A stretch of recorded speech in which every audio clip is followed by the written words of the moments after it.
जाति क्यों पूछ रहे हैं, जाति क्यों पूछ रहे हैं, जाति क्यों पूछ रहे हैं। जगह जात पूछना अच्छा नहीं लगता है। जाति करने का क्या मतलब है कि हम अगर खुश हैं तो मैंने पूरा बिहार खुश हो जाएगा, ऐसा नहीं है। बांट रही है ना हमारे कास्ट को, भूमियार को बांट रही है, यादव को बांट रही है। ये लोग ब्रिटिश वाला रूल अपना रहे हैं ना, जितनी भी क्षेत्रीय पार्टियां हैं, जाति में बांटो, धर्म में बांटो, मजहब में बांटो और बांट करके राज करो। ऐसे नेता कभी नेता नहीं हो सकते।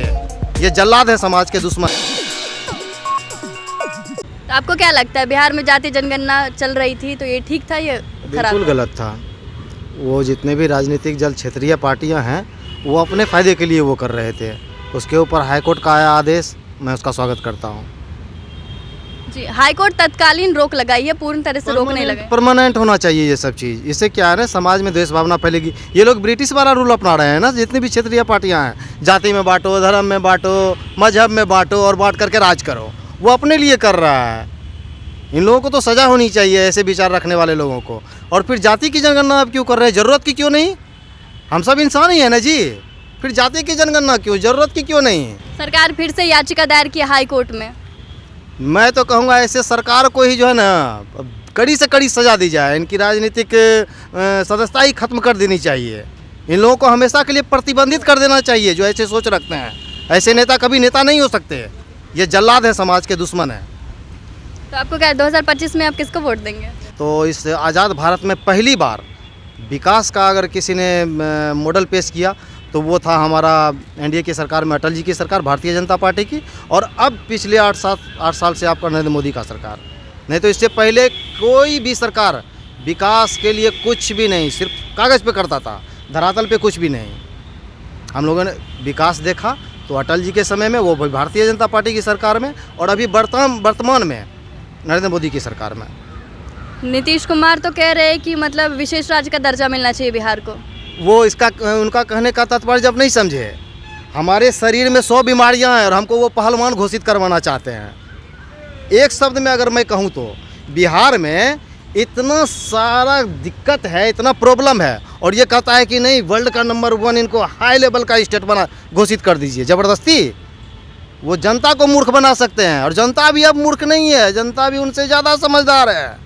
उनको ये पता होना चाहिए कि उनको नीतीश कुमार यही भारतीय जनता पार्टी और यही हिंदुत्ववादी और यही राष्ट्रवादी विचारधारा ने बनाया था।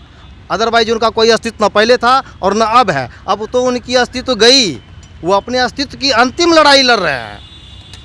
उनका हर्ष तो अब क्या बताए, भारतीय राजनीति के इतिहास में सबसे 3rd क्लास का गिनती अगर होगा तो पता नहीं कहीं नाम भी उनका आएगा कि नहीं। हमको तो ये भी सोच के शर्म आता है। ऐसे नीतीश कुमार लोकसभा चुनाव की तैयारी कर रहे हैं, क्या लगता है? वो तो सभी करेंगे ना, राजनीतिक पार्टियां हैं, उन लोगों को तो मान लीजिए संवैधानिक अधिकार है और उनको क्या, हमें भी है। लेकिन क्या लगता है आपको कि वो जीतने की संभावना है कि नहीं? नहीं, 0 पे रन आउट हो जाएंगे।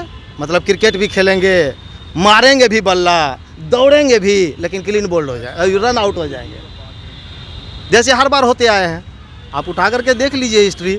जब जब उनको सपोर्ट किया गया है बीजेपी की तरफ से, तब तब उनकी सीटें चाहे लोकसभा में हो, चाहे राज्यसभा में हो, चाहे विधानसभा में हो, चाहे निकाय चुनाव में हो, अच्छा परफॉर्म किए। और अब तो वो जा कर के वहाँ चिपक गए हैं जिसकी आइडियोलॉजी न राष्ट्रवादी है, न हिंदुत्ववादी है, न विकासवादी है।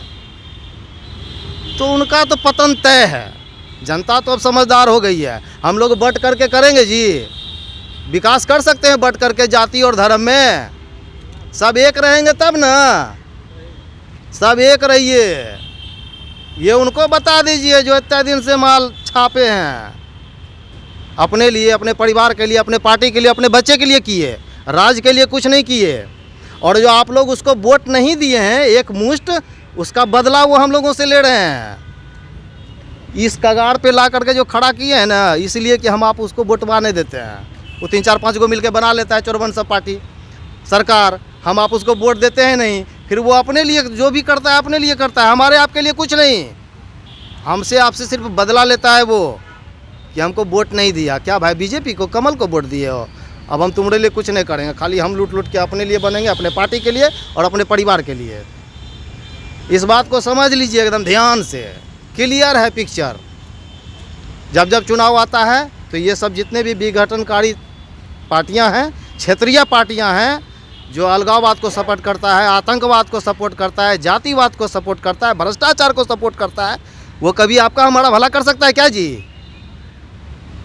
इसलिए ये सब इकट्ठा खड़ा होने वाला है। फिर 14 में भी हुआ था, 19 में भी हुआ, अब भी होगा और हमेशा होता रहेगा। ये एक मुट्ठी जो है ना जयचंद, यहाँ पे सब दिन है, तो उसका टेंशन नहीं लेना है। हमको आपको सिर्फ एक होकर के अपने आने वाले जनरेशन के लिए, अपने आने वाले भविष्य के लिए और वर्तमान के लिए अच्छे नेता, अच्छे पार्टी को चुनना ही चुनना है। तेज प्रताप यादव ने कहा कि धीरेन्द्र शास्त्री यहाँ पे आएंगे बागेश्वर बाबा तो एयरपोर्ट पे भी रोक लिया जाएगा, क्या बोलेंगे आप?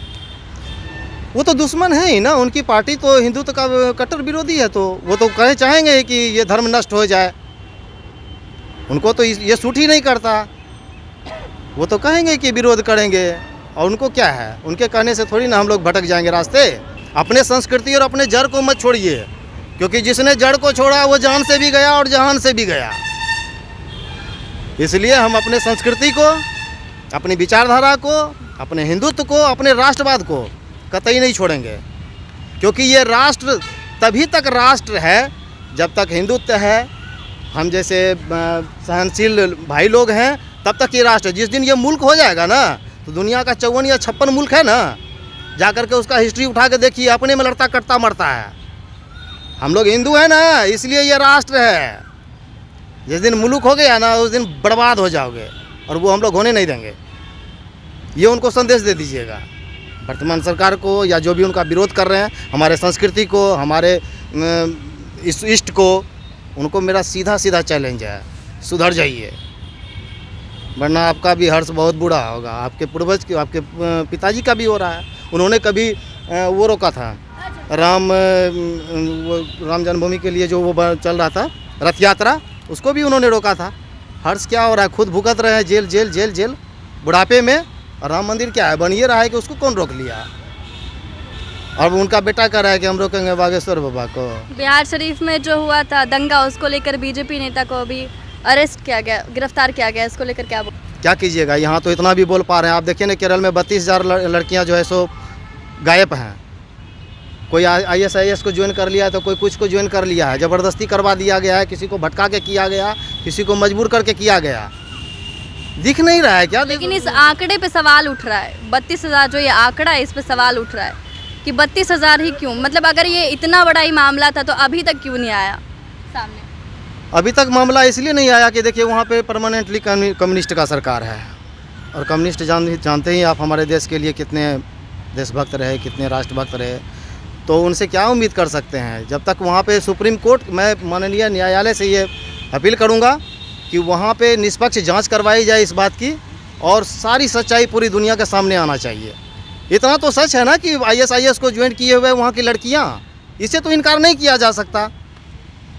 तो इससे बड़ा दुर्भाग्य और क्या हो सकता है हमारे देश के लिए? तो इसको तो हम चाहेंगे कि हमारे उच्चतम न्यायालय को इस पर संज्ञान लेना चाहिए। सरकार किसी का भी हो, हम लोगों को भरोसा न्यायालय पे हमेशा रहा है और रहेगा, और सेना पे, इन दोनों पे तो भरोसा हमको करना ही पड़ेगा। बाकी नेताओं का क्या है, वो तो अपनी कुर्सी के लिए किसी को भी कुछ करवा दे, हम आप तो उसके लिए कीड़े मकोड़े हैं। तो आपको अच्छा लग रहा है कि अगर कोई आपको ऐसे आपके जाति सूचक से नाम से बुलाता है तो? नहीं। तो जाति जनगणना का आप समर्थन करते हैं कि नहीं? एकदम बिल्कुल। क्यों? कोई जात को लेकर के इस तरह कोई बोलेगा तो कोई बर्दाश्त करेगा? कोई भी बर्दाश्त नहीं तो करेगा। आप जाति जनगणना का समर्थन करते हैं कि नहीं? एकदम बिल्कुल समर्थन करते हैं। अभी आप कह रहे हैं कि आपको अच्छा नहीं लगेगा, अभी आप कह रहे हैं समर्थन कर रहे हैं। समर्थन करना भी चाहिए, समर्थन करना भी चाहिए। लेकिन आप ही तो कह रहे हैं ना, आपकी जाति से कोई आपको बुलाए तो आपको अच्छा नहीं लगता है, और अभी आप कह रहे हैं कि आपको समर्थन भी पसंद, मतलब कहना क्या चाहते हैं आप? समर्थन होना चाहिए ऐसा कि अच्छा, मतलब कि बुरा भी ना लगे, नाम से इज्जत से बुलाए तो आदमी को जाना चाहिए, पूछना चाहिए, बताना चाहिए।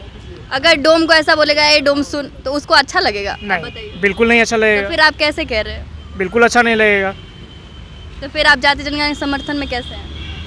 नहीं, इसके लिए अच्छी चीज़ बता दीजिए। हाँ, उसकी अच्छी चीज़ बता दीजिए। नहीं, किसी को भी नहीं अच्छा लगेगा। आप समर्थन में है कि नहीं? अगर समर्थन में है तो तथ्य दीजिए। नहीं, समर्थन में नहीं। क्यों नहीं है? अभी आप थोड़ी देर पहले बोल रहे थे समर्थन में, अभी आप कह रहे नहीं समर्थन में। ये क्या मतलब, कहना क्या चाह रहे हैं आप, ये बताइए। कहना क्या है? आपके यहाँ आसपास 4 लोग खड़े हैं और सब अलग अलग जाति के हैं। मान लेते कि आपकी जाति सबसे ऊंची है, तो क्या बाकी लोग जिनकी जाति नीचे, तो वो उनकी मर्जी से है? तो हम नहीं कहेंगे कि जाति नीचे है, और कहना भी नहीं चाहिए। ये कहाँ तक सही है आप बताइए। किसी के जात से हमको क्या लेना देना, कोई कुछ भी जात में रहे, कोई तो फिर डोम है, सरकार को भी क्यों लेना देना है? कोई डोम है, कोई चमार है, तो उससे हमको क्या लेना देना है? कोई है तो अपने लिए है, मेरे लिए थोड़े है। आप समर्थन में है कि नहीं? नहीं, नहीं, अभी आपका स्टेटमेंट चेंज हो गया। स्टेटमेंट क्या चेंज होगा? थोड़ी देर पहले आप समर्थन में थे। कोई आपको ऐसे बोले कि बनिया नाम से संबोधित करे तो आपको अच्छा लगेगा? ना, उससे कोई फर्क तो पड़ता नहीं है कि अपन अंदर से न है। और जैसे कि अब हमारा जाति है वो तो एगो कास्ट में कर दिया कुछ से पता चलेगा, लेकिन अब सबका जाति, अब हम सब तो अपना गरीब आदमी हैं। ऐसे तो सबको भगवान ने के बनाया है, अब जाति से का लेना देना हम सबके। बस जनगणना अगर हो रहा है तो कितना है लोग, उससे खाली जनगणना हो जाएगा, जाति करना का जरूरी है ओकरा। तो जाति जनगणना के समर्थन में है कि नहीं आप? अब तो हम सुने हैं अभी, लेकिन अगर ऐसा हो रहा है तो ये तो गलत हो रहा है।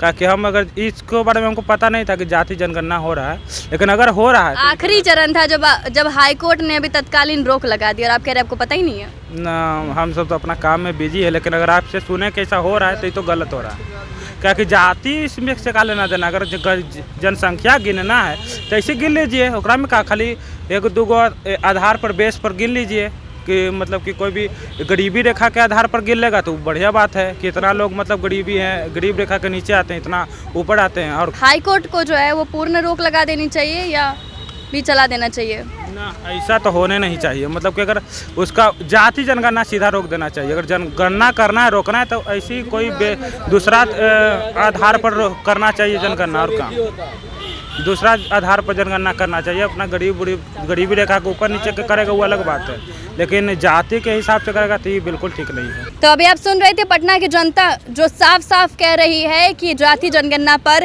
रोक लगा दी जाए। वहीं कुछ लोगों का कहना है कि जाति जनगणना सही है। आपकी इस वीडियो पे क्या राय है कमेंट बॉक्स में ज़रूर बताएं, और अगर हमारी वीडियो अच्छी लगी हो तो वीडियो को लाइक करें और हमारे चैनल को सब्सक्राइब करना ना भूलें।